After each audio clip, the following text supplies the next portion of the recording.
Die zaterdag werd een van de vreselijkste dagen uit Goos leven. Vliegen met zijn vader was een ramp. Klaas kreeg niet alleen diarree, hij was gewoon helemaal de weg kwijt. Hij begon al toen meester Krabbel om 6 uur 's morgens op zijn fiets hun erf opreed. Dummy stond ingespoten en wel te trappelen voor het raam met zijn krietenhoed op zijn hoofd. Ik ga naar mijn land! Ik ga naar Egypte! Hoera!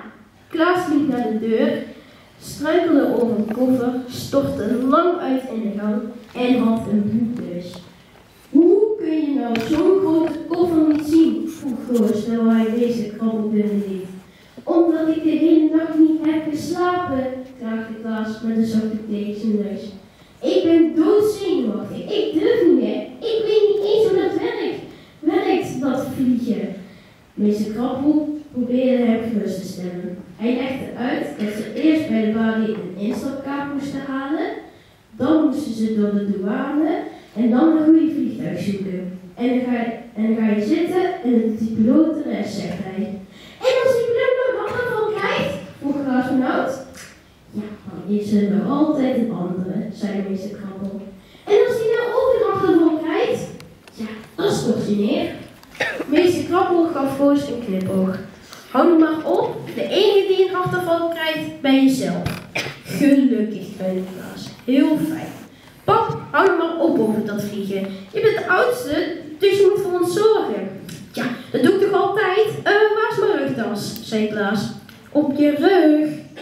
Toen hield Goos zijn mond maar. Meester Krabbel gaf hem nog een knipoog, maar daar had hij helemaal niks aan. Zijn vader liep als een kip zonder kop met een bloedende zakdoek over een erf. En hielp niet eens de koffers in de auto zetten. Het was maar te hopen dat hij zijn hoofd weer terugvond, voordat ze de paspoorten moesten laten zien. Ze reden het dorp uit en de snelweg op. Toen ze bijna bij het vliegveld waren, vloog vlak boven hun hoofd een groot vliegveld. De wielen waren uit en het gebrul was oorverdovend. Ik vlieg in een ezel! Riep Dummy opgewonden. Nou, ik vind het meer een draak met wielen, mompelde Klaas.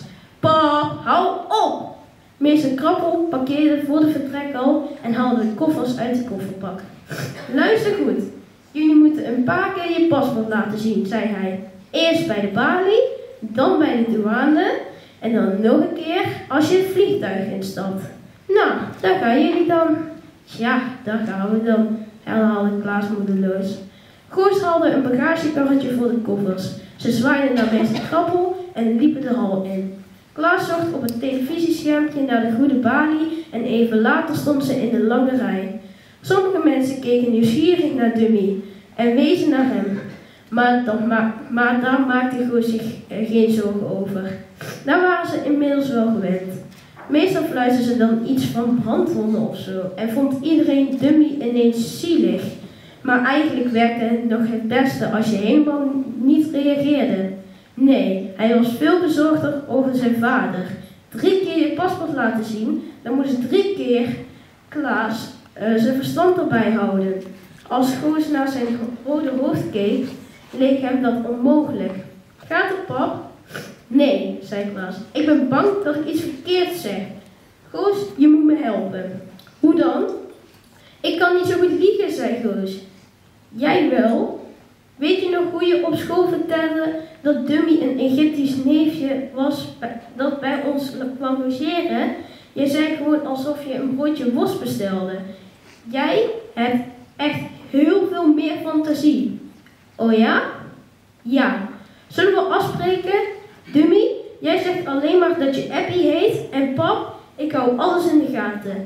Als jij moet liegen, zeg ik broodje worst, oké? Wat voor worst? Vroeg zijn vader onnozel. Gewoon broodje worst, oké? Oké, zei Klaas. Toen ze aan de beurt waren, legde Goos goed op. Maar tot zijn opluchting hoefde zijn vader helemaal niet te liegen. De mevrouw achter de balie keek nauwelijks naar de Dummy. Ze vergeleek de paspoorten met de namen op de tickets en vroeg alleen maar of ze bij het raampje wilde zitten.